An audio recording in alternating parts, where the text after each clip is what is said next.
Tet Offensive, which began 50 years ago this coming Wednesday. David Martin has the story of Americans under fire in the frontline city. There's a prayer here of everyone should listen to.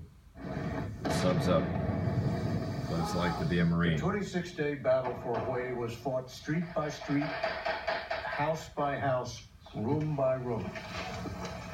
216 American troops were killed and another 1,300 wounded. Many people are hurting real bad right now. We lost 2nd Platoon. They were wiped out. And 41st Platoon. They lost a lot of people. 10,000 North Vietnamese and Viet Cong had seized Hue at the outset of the Tet Offensive. And then you see there's one little tin roof sticking out.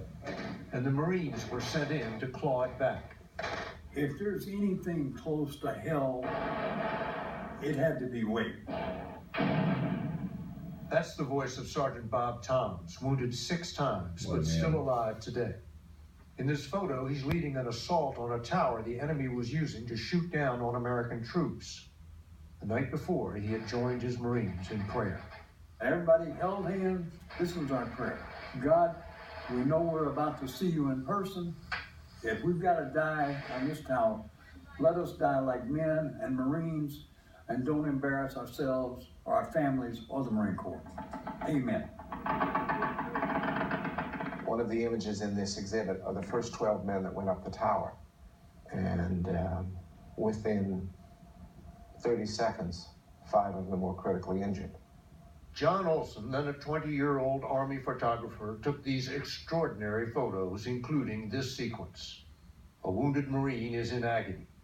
Wrapped in a blanket, he whispers the Lord's Prayer as his life slips away, and another wounded Marine stands guard. Later, a chaplain administers last rites. It was a totally new combat experience for all these men. They'd never been in house-to-house fighting before. Olson's photos are now on exhibit at the museum in Washington, D.C. to mark the 50th anniversary of the Tet Offensive. If you had to choose the most important event of the Vietnam War, it certainly would be the Tet Offensive. It changed how people looked at the war, and in doing so, it changed the war itself. Walter Cronkite, America's most trusted newsman, went to Hue, the longest and bloodiest battle of Tet, Having to undergo heavy small arms mortar fire as they turned, and came back to tell the public the war could not be won. For it seems now more certain than ever that the bloody experience of Vietnam is to end in a stalemate. Nothing delivered that message more vividly than Olson's photo of wounded Marines being carried out of Hue on a tank. What I see when I look at that photo today are 7, 18, 19, 20-year-old kids, badly wounded. It's painful to look at.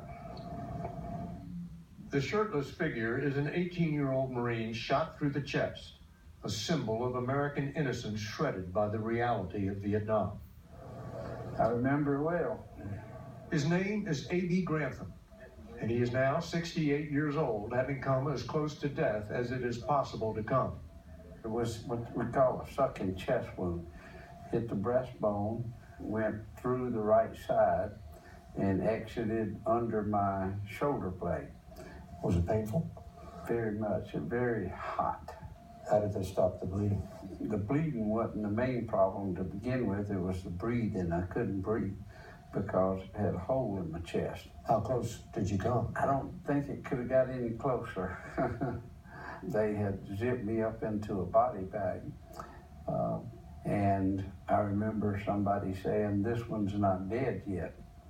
And lo and behold, they got me out and I made it. None of the Marines on the tank were identified, and that was fine with Grantham, who didn't want people to know he had been to hell and back. Tried to hide back into society and just fade away, and be like everybody else and have a nice, normal life. But it didn't last. The war has a way of rearing its ugly head from time to time. Once you learn something, it's hard to unlearn it. And what did you learn? I learned that humanity can be very cruel to each other. Grantham was diagnosed with severe and chronic PTSD. For 29 of the past 50 years, he has been in therapy and doesn't go anywhere without his